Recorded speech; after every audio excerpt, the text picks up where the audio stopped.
we've got Kompa calling from Ohio. Pronouns are she, her. I see that you're on the web client. If you're on your phone, you may need to tap your phone to wake it up and then tap on the browser to get the web client woken up. But it has questions. So welcome to the show, Kompa. Hello. Hey. How are you? Good to hear from you again. What's going on?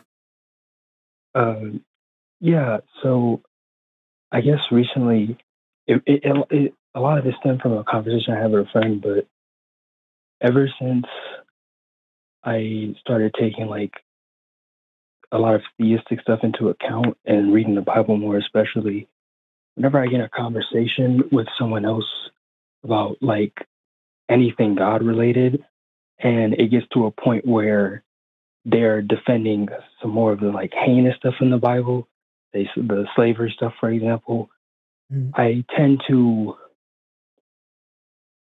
I guess, lose my cool a little bit, and my attitude becomes a bit more bleak in that how could you possibly believe in this kind of thing? And when I was talking to my friend about it, they were saying like, maybe it's better if you don't engage in the conversations like that, if that gets under your skin that easily. And we kind of went a back and forth about like, oh, if you can't keep your cool or whatnot, or if that thing really bugs you that much, then you shouldn't be one to speak on it. But it's like, I kind of live in an area where it's like no one really wants to speak on that kind of thing. And it's blatant misinformation being talked about.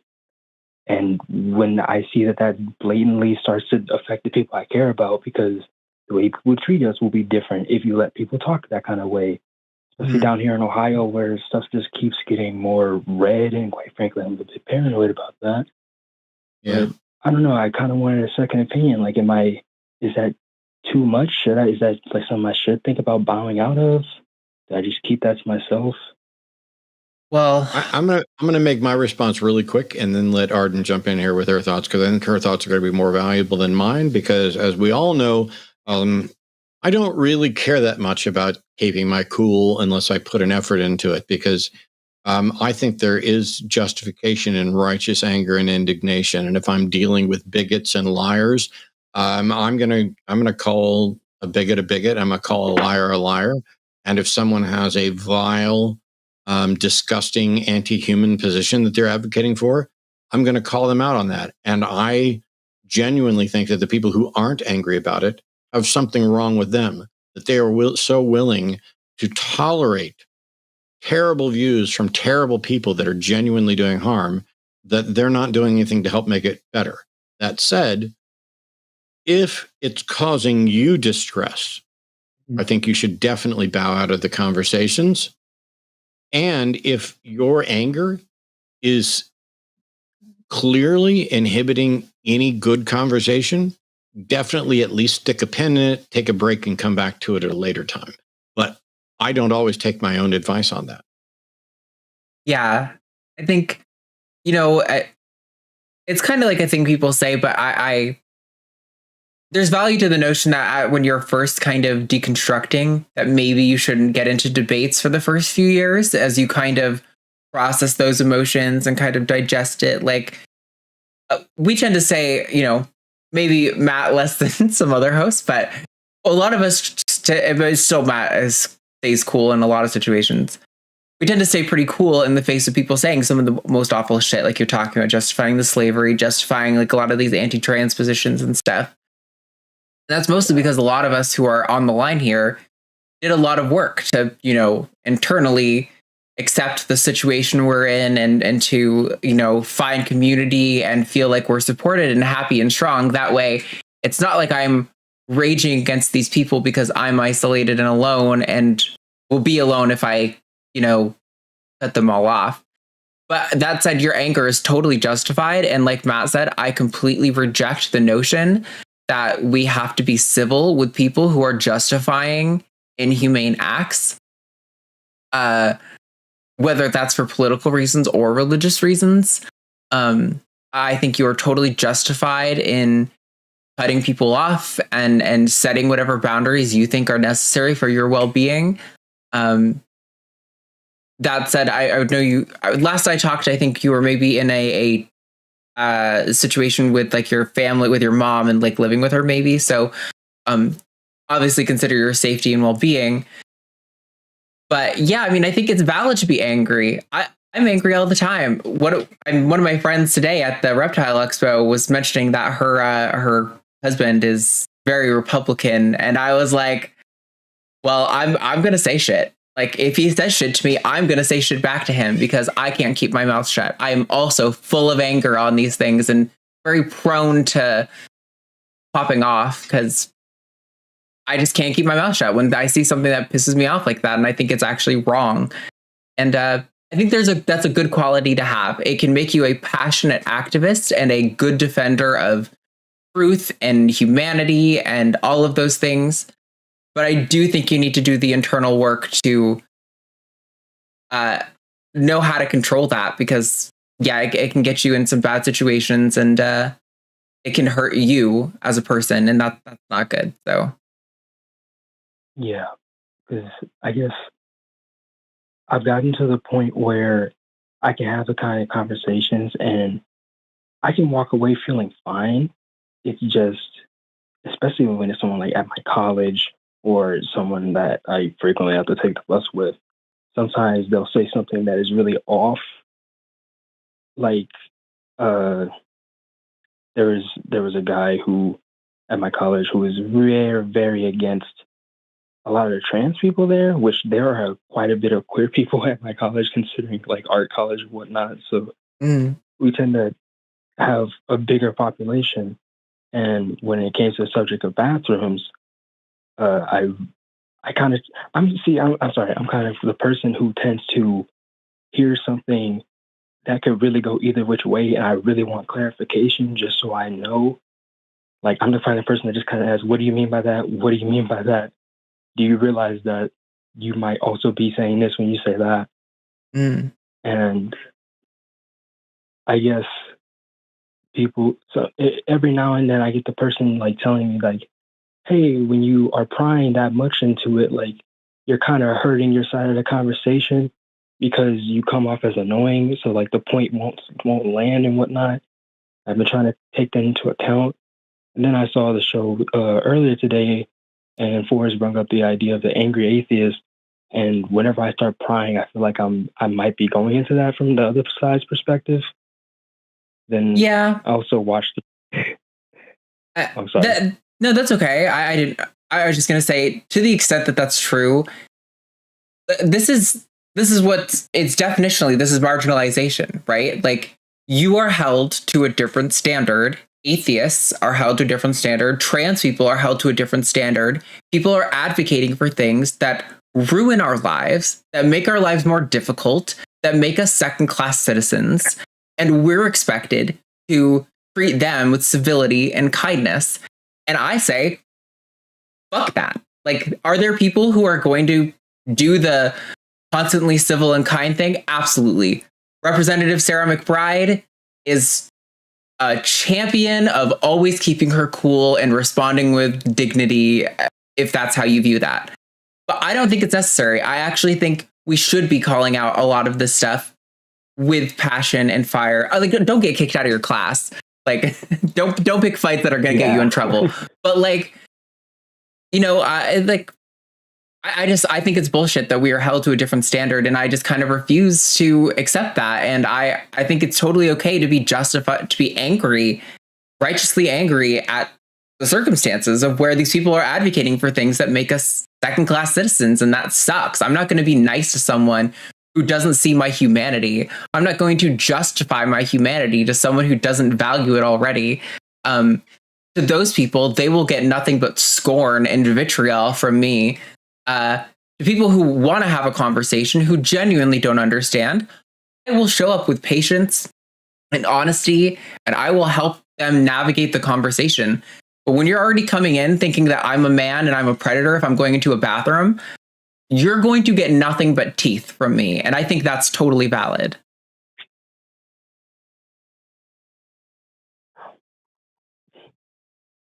Yeah, I don't know.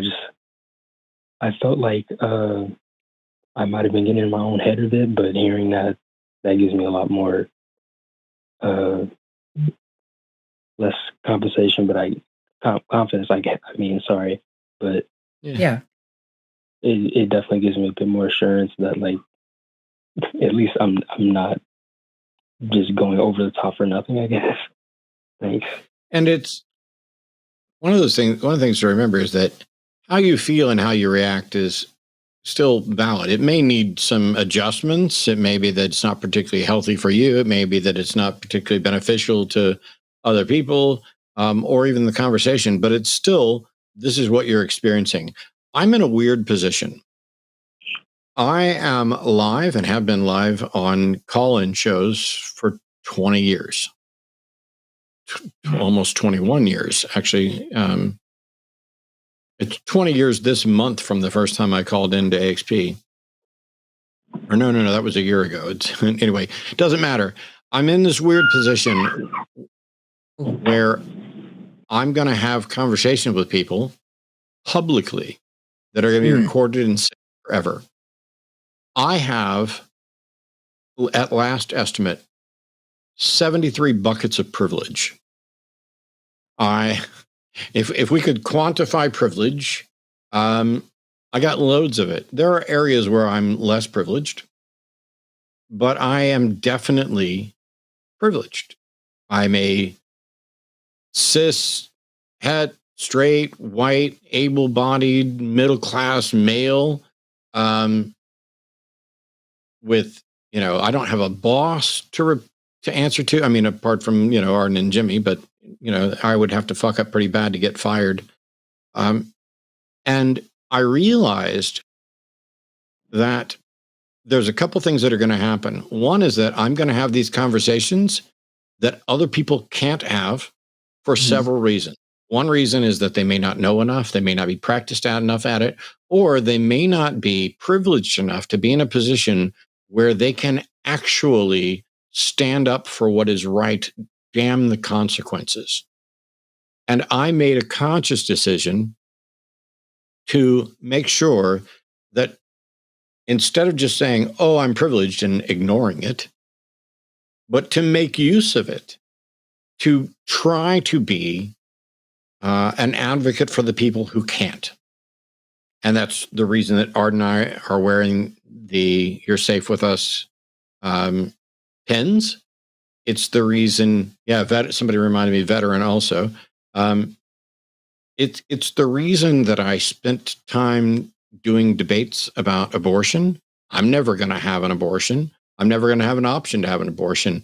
And there are plenty of people on both sides of the issue, men and women, who would prefer that I stay quiet because I don't have a uterus. So maybe I should keep my fucking mouth shut.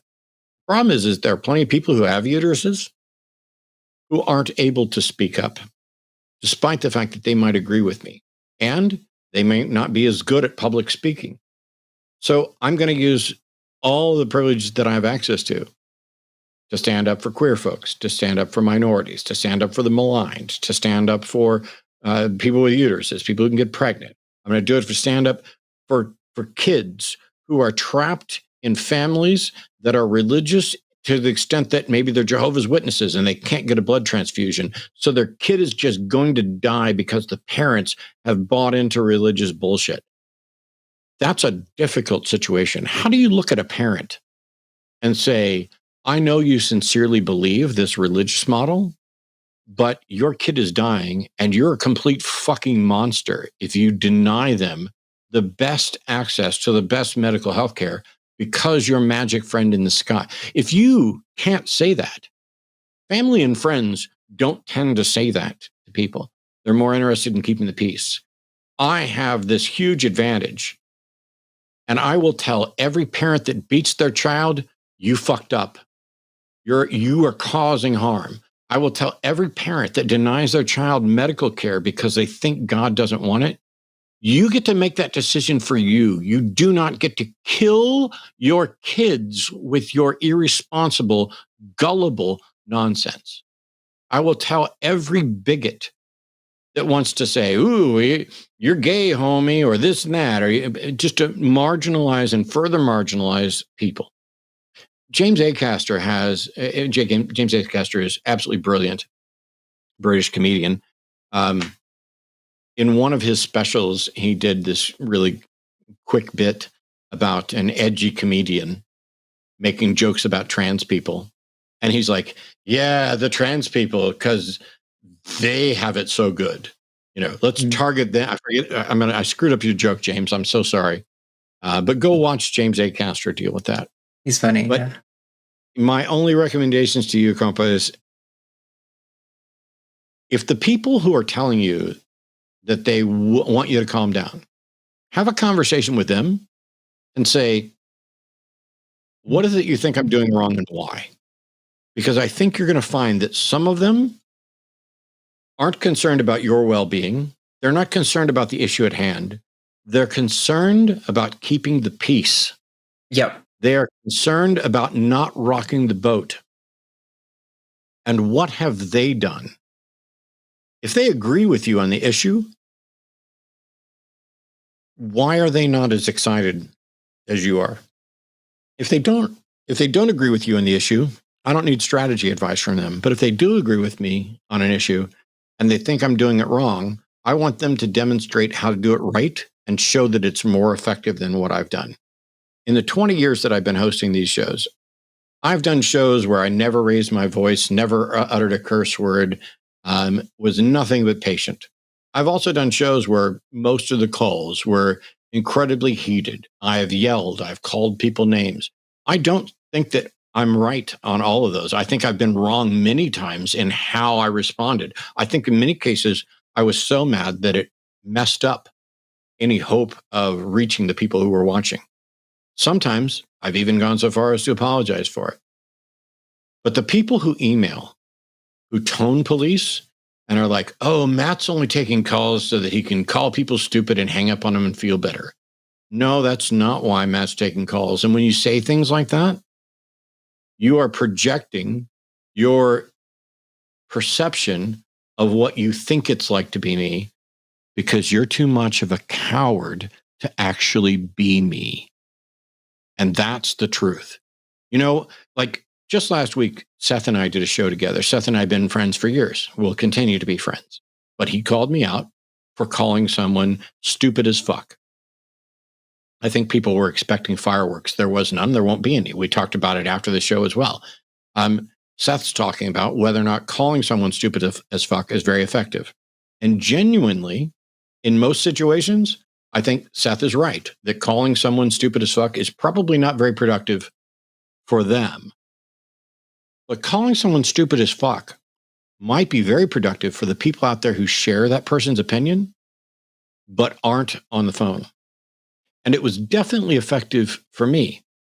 If someone had told me that what I believed made me stupid as fuck, I would desperately want to either prove them wrong or change my position because I desperately didn't want to be viewed as stupid. Seth's right on one thing, which is instead of saying, you are stupid as fuck, I would be better off saying what you believe is stupid as fuck. Probably better ways to say it too, but I mean, rather than addressing the person, to address the argument and the position and the belief. But the truth is, I would bet money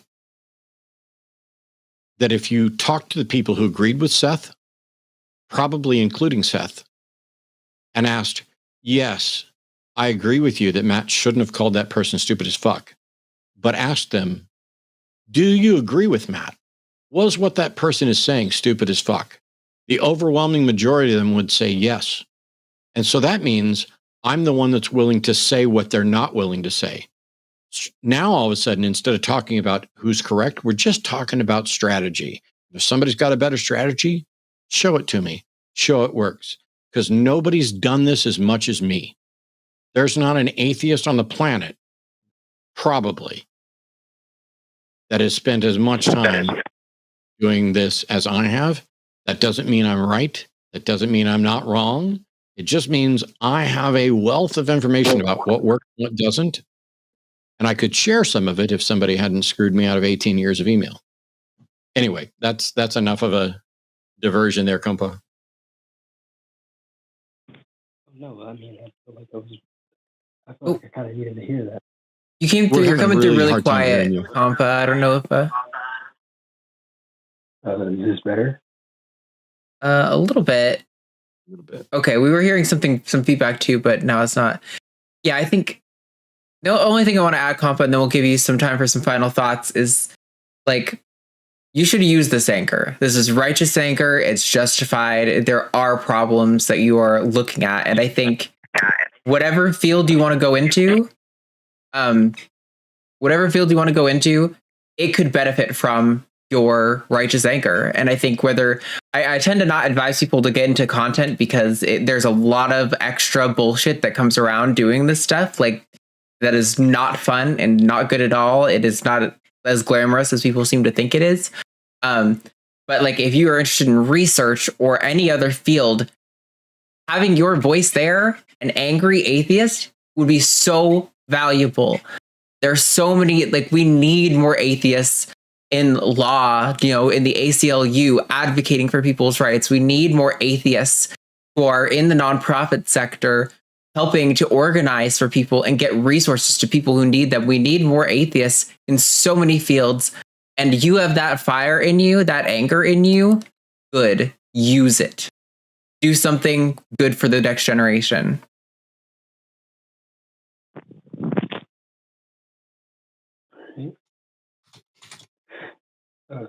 Thanks. All right. I guess only final thoughts really are just the first time I called, I just wanted to say I'm sorry. He's been nagging me that I never addressed it the first time, but I remember the first time I called, I'm pretty sure I was on Takis and I kind of broke down a bit and I was crying and it was like a very lighter mooded stream until I called, and I wanted just to say sorry for that because that felt like it was not something on the radar for that day. And I should have been controlling myself a little bit better. Oh gosh. No, Kompa. We're getting a little feedback there, but no apologies needed at all. I was so glad that you called. I think there was so much value in what you brought to the audience that day. And we were all so moved deeply by your experience and what you were willing to share. And I'm grateful for it. There's no apology needed at all. Thank you for calling. And we always appreciate hearing back from you, Kompa. Okay. Thank you again. Okay. I hope y'all have a good night. You too. Thanks so much, Kompa. I want to touch on one thing. We don't have any other callers, and it's already 8:30. Arden and I have had a long day. We're gonna do a 90-minute-ish show today. But there's a couple things I want to address just because I find them funny. First of all, somebody was like telling me to be careful with the F-bombs because I'm likely to lose my plate. And by that, I've had my teeth removed and I have dentures. Hey, look, I have a smiley mouth. But the top plate can come out, particularly when I say because I'm both blowing and then pushing against teeth from the inside. And so it was funny that they mentioned that. They're like, careful with the word fuck. And I'm like, yes, it's happened to me several times on the show. It's something I mean, I had this for like a week and a half. It's something I'm just going to have to get used to. But also, it may also help calm me down. Because I'm pretty sure that I can sit here and calmly say, that is fucking ridiculous. I cannot believe that you fucking said that fucking stupid fucking thing to me on this fucking show while I'm sitting here fucking listening to you. And as long as I remain calm, I'm probably not going to lose my plate. See? 44 people did 44 things, 44 ways. Anyway, I just found it a little extra funny because I had some problems. I'm still recovering. Super glue. CMBR just recommended super glue. I haven't even tried like Polydent or any of that stuff yet, but yeah. Hey, thanks for watching that clip. Did you know we saw what you were doing when you watched it? We saw all of it. All of it. All of it. All of it. So you're going to want to pay us hush money over at patreon.com/calltheline, where you can buy our silence and watch our patron exclusive podcast.